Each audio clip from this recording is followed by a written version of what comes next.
Hey, Olive, Arlo, and Frank. Grandpa coming to you from the living room in Jack's Beach. And I'm sitting here. I smoked a turkey breast today out on the back porch.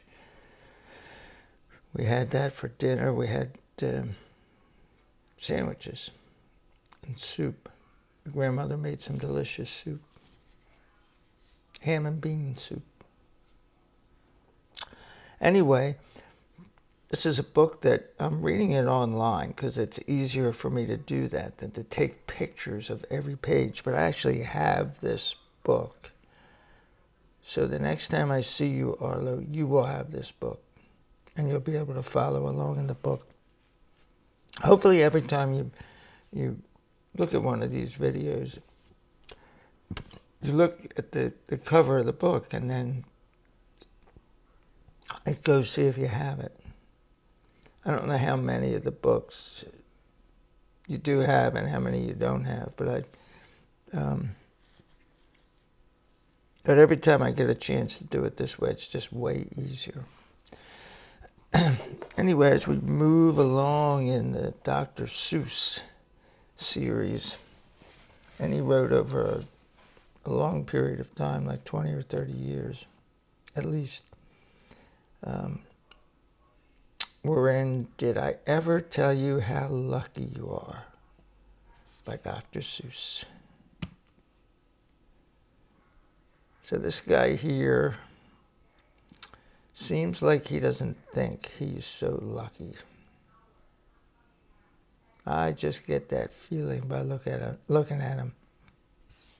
He's got this tail thing that's just droopy. No perk to that tail. And whatever this thing is here, that's hanging down in the tree. Looks like the Jolly Brown Christmas tree. Pretty pathetic. So let's see what this dude's problem is. Did I ever tell you how lucky you are? And we're seeing the same thing. Did I ever tell you how lucky you are? By Dr. Seuss. And then look at this thing. It's coming out of a hole.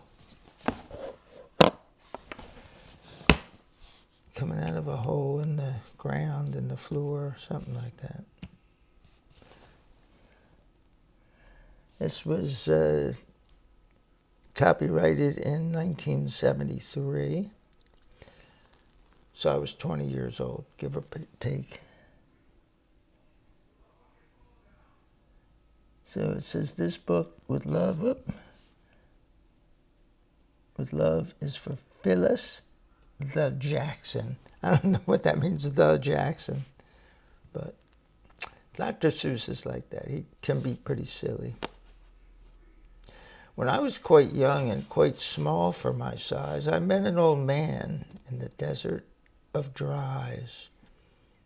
And he sang me a song I will never forget. At least, well, I haven't forgotten it yet. So we see looks like bird tracks going through the desert, but we don't see the characters that they're talking about yet. Looks like one set of tracks, but we'll see. Oh, here they are. He sat in a terribly prickly place. So these are the pricks. These are cacti out in the desert. They're obviously in the desert. There's not a lot of vegetation. There's the cactus plants. There's these stark kind of little mountain buttes, whatever they call them. He sat in a terribly prickly place, but he sang with a sunny, sweet smile on his face. When you think things are bad, when you feel sour and blue, when you start to get mad, you should do what I do. Just tell yourself, Ducky. Ducky. Did you ever call yourself Ducky? Or your dad dressed up as a ducky last year for Halloween, not this past year. Just tell yourself, ducky, you're really quite lucky. Some people are much more, oh, ever so much more, oh, muchly, much, much more unlucky than you. So this old guy here is schooling the young guy in the ways of the world. Oh, look at this. Be glad you don't work on the Bungle Bung Bridge that they're building across Booter Bay at Bum Ridge. It's Boober Bay at Bum Ridge. It's a troublesome world. All the people who are in it are troubled with troubles almost every minute. You ought to be thankful, a whole heaping lot, for the places and people you're lucky you're not. So all these people, they're working on this bridge, and it's kind of like a crazy thing. It's going all over the place, and there's much confusion going on. People trying to pull pulleys with stuff over here, and a guy in a kind of a bucket thing, and this guy's giving him something, and he's gonna go up there, but there's nothing up here. Like if this guy pulls this guy up here,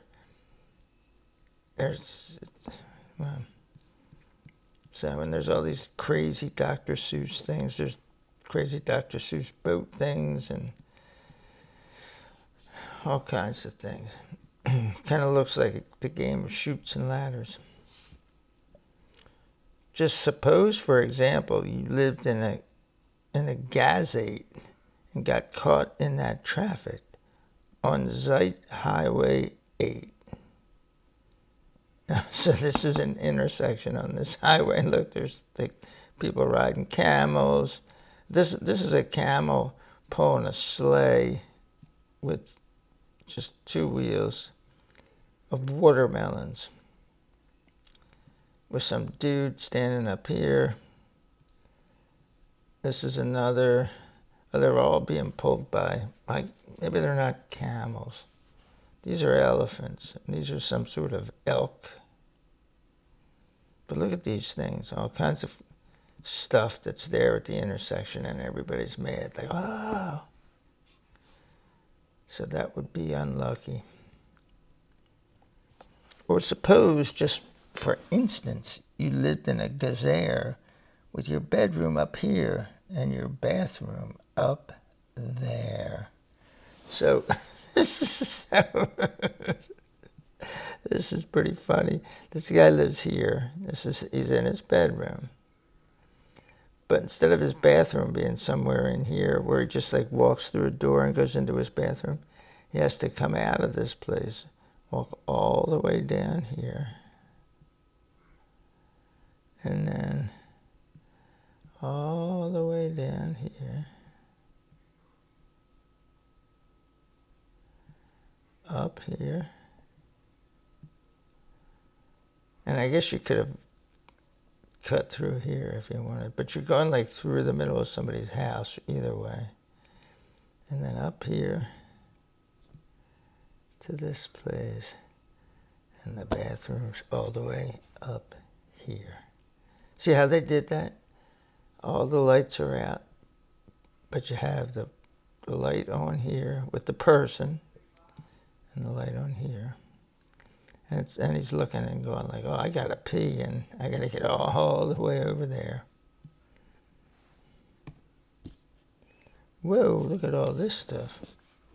Just suppose you were poor Herbie Hart, who has taken his thrombin-bubulator apart. He never will get it together, I'm sure. He never will know if the kick or the gore fits into the scrux or the smucks or the snucks or the snore. Yes, Ducky, you're lucky you're not Herbie Hart, who has taken his dimbular apart. And then this is the thing, and he's got, see all the parts there? And There's the clock. This guy's probably like you, Arlo.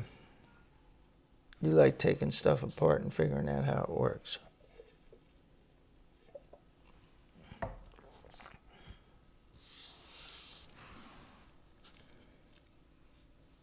Think they worked you too hard? Think of poor Ali Sard.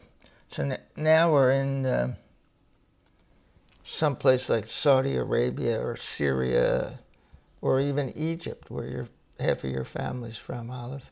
See the architecture there and the minarets of the mosques. And here's this dude.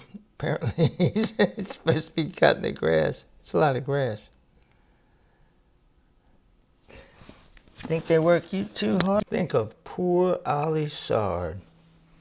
He has to mow grass in his uncle's backyard. And it's quick growing grass, and it grows as he mows it. The faster he mows it, the faster he grows it. And all that his stingy old uncle will pay for his shoving that mower around in that hay is the piffless pay of 2 duclas a day. And Ali can't live on such piffless pay. So he has to paint flagpoles on Sundays in grooves. How lucky you are you don't live in his shoes. And look, he made this pretty beautiful. But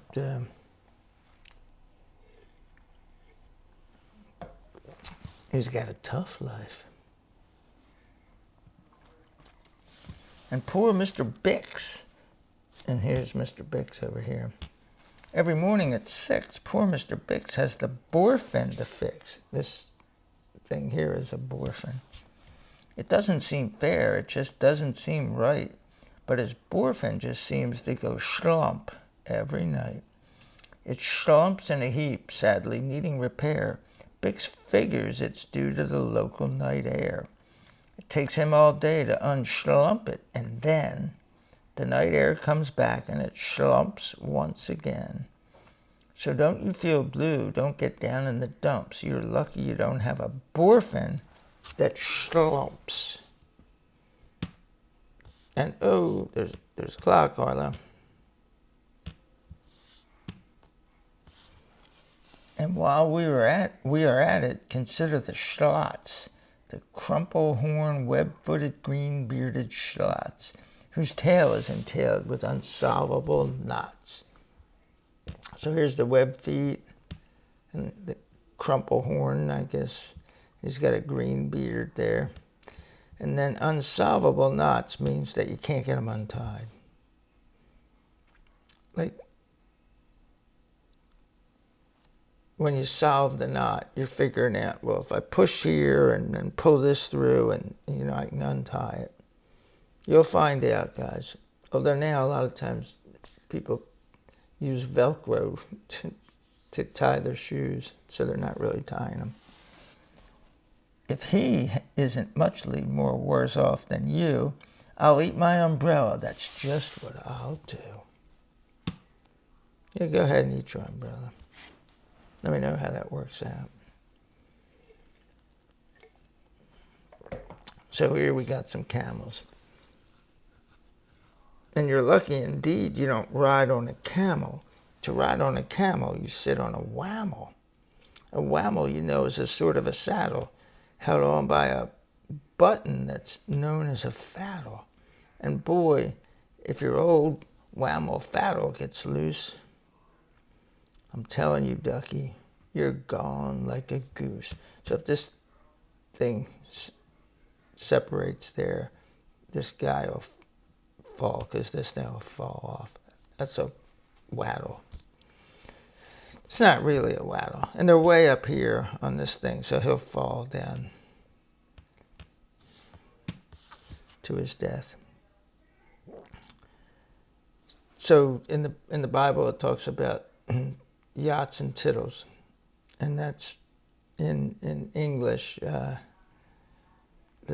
dots and the crosses. Cross your T's and dot your I's. So this guy's job is they make the straight up and down part of these letters, and then he, with his left hand, is dotting the I's. See, as the I's come past, they don't have any dots here, and then they go past him. And he dots the I's, and as the T's go past, he crosses the T's. And poor Mr. Potter, T crosser, I dotter. He has to cross T's and he has to dot I's in an I and T factory out in Van Nuys. Van Nuys is in California, but pretty sure it's Southern California. And you, or Olive, are going to be living like in the San Francisco, Sacramento, like kind of Northern California.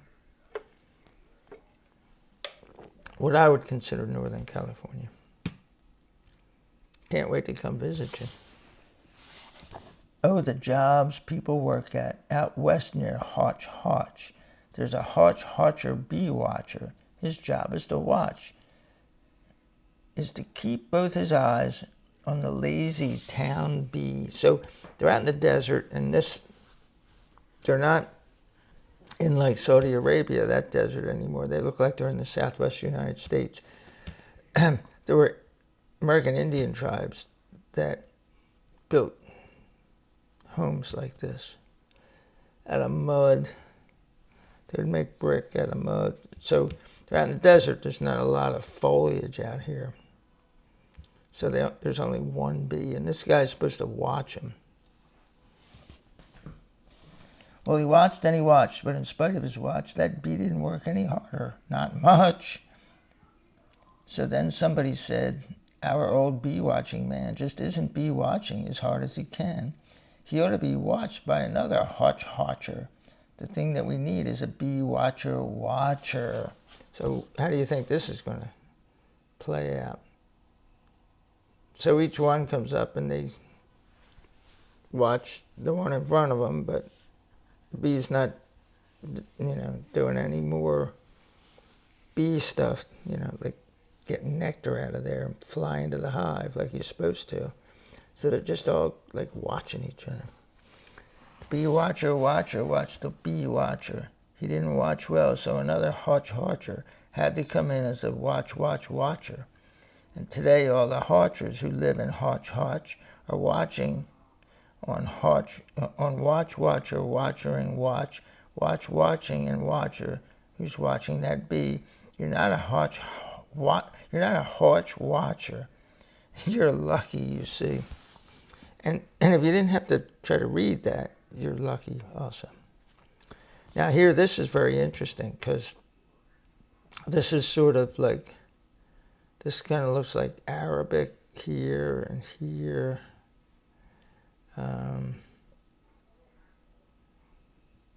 These kind of things here could be like Chinese or Japanese writing, and some of these look like hieroglyphs, which are from Egypt, Olive. Hopefully before you're too old, you'll get to go over there, maybe with your grandfather. Your mom and dad recently went over there with him, and I know your Aunt Sarah went. I don't know. I don't think all your uncles and aunts went. So these are green birds.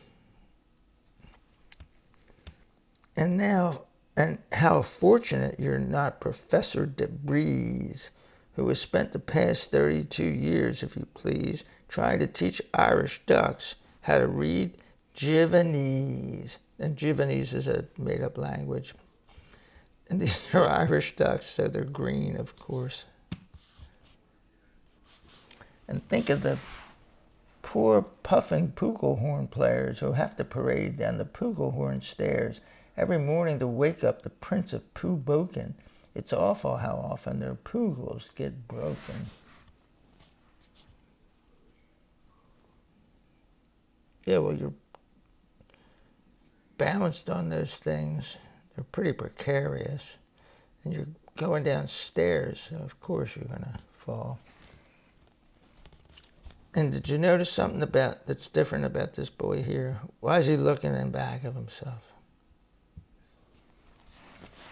And oh, just suppose you were poor Harry Hadow. Try as he will, he can't make any shadow. He thinks that perhaps something's wrong with his giz, and I think that by golly, there probably is. So a giz is nothing, but he can't make a shadow. Harry Hadow. And look at these guys. One guy's beard grows into the next guy's hair. This must have been before they invented scissors. And the brothers Bazoo, the poor brothers Bazoo, suppose your hair grew like theirs happened to do. You think you're unlucky? I'm telling you, ducky, some people are muchly, oh, ever so muchly more, muchly more unlucky than you. Look at this. This thing took this boy's pants, and you see his hiney. And suppose that you lived in that forest in France, where the average young person just hasn't a chance to escape from the perilous pants-eating plants.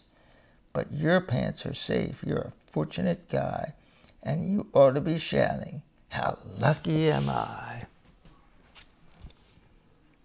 There's this lyric that kids used to sing when I was a little kid. Oh, they don't wear pants on the other side of France.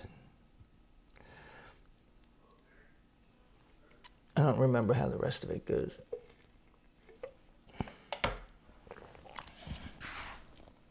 And speaking of plants, you should be greatly gladish. You're not Farmer Falkenberg's 17th radish. Oh, so if you count these, the 17th one is that, and a worm's getting ready to eat it. And this dude's just like hanging out there in the hammock. I don't think you have a hammock, Olive, but Arlo, your family has one. And you're so lucky you're not Gucky Gown, who lives by himself 90 miles out of town in the ruins of Ronk. Ronk is rather run down. But he's making the best of it. He's like hanging out in, I guess it's a pool.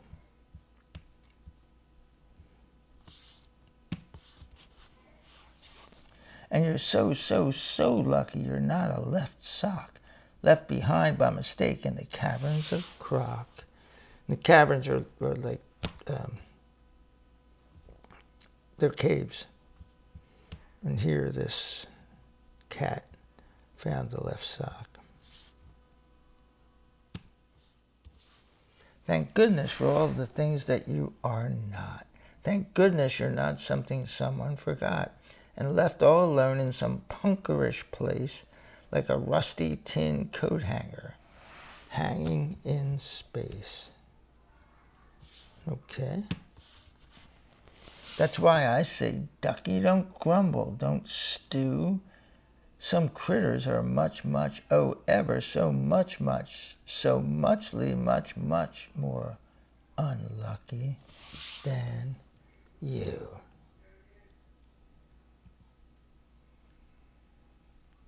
Peace out.